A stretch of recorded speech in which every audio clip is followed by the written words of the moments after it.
ভক্তের ডাকে ভগবান মানে ভগবাদী ভগবান মাধবকে একটু আশীর্বাদ মাধব সারা শরীরের ক্লান্ততা যেন একটু দূর হয়ে যায়। গাছের তলায় বসে বসে কাঁদছে আর কেঁদে কেঁদে বলছিল কৃষ্ণ এই জীবনে কোন সঙ্গে যদি আমার আর দেখা না হয়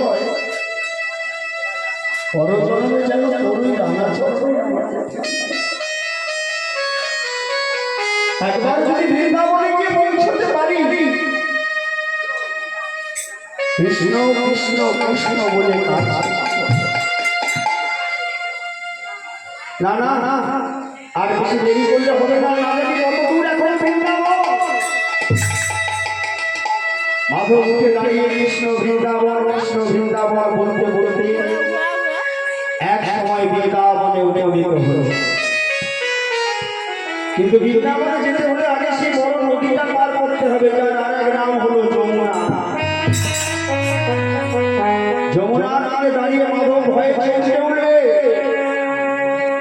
এই জীবনে অনেক বড় বড় নদী আমি সাঁতার দিয়ে পার হয়েছি, কিন্তু এত বড় ভয়াল ভয়ঙ্কর নদী আমি কোনোদিন দেখি না। এত বড় নদী যখন আছে নদীর নিশ্চয়ই কোনো মাঝিও আছে। ডাকিল মাঝি মাঝি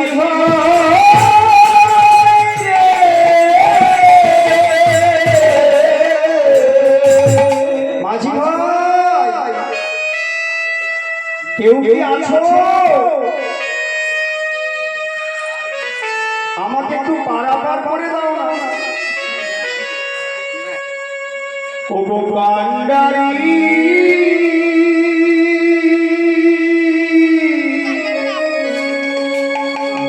তুমি আমাকে করো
আমার নাম হলো মাধব, আমায় কি পারাপার করে দাও। ভগবান বলে উঠল পারাপার করে দেবো, তার জন্য করিয়ে এনেছ। মাধব বলল না আমার কাছে কোনো না বাড়ি থেকে, কিন্তু করি না হলে আমি কাউকে পারাপার করি করি না হলে আমি কাউকে পারাপার করি। ওখানে যা বল বল জল চাইছে, তাহলে তোমার কাছে যদি করি থাকে তবে তুমি আমাকে বলো। ভগবান বলে শোনো আমি করি ছাড়া আর করি না, আমি করি ছাড়া আর করি না, করি ছাড়া আর করি না, আমি করি ছাড়া আর করি না।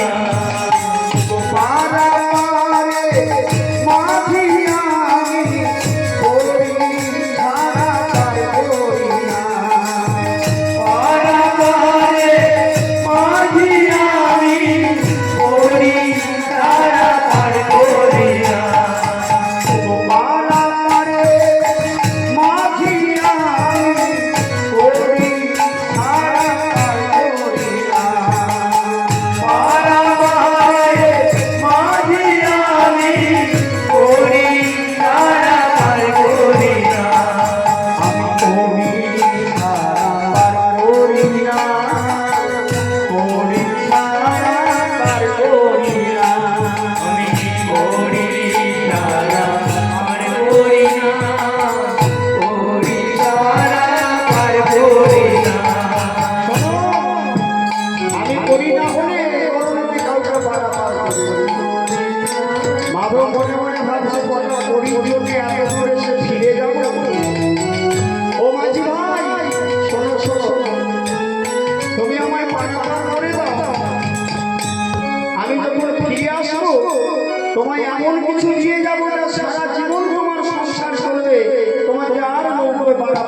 না ফিরে আসে আমি যাই পার করি সে না ফিরে আসে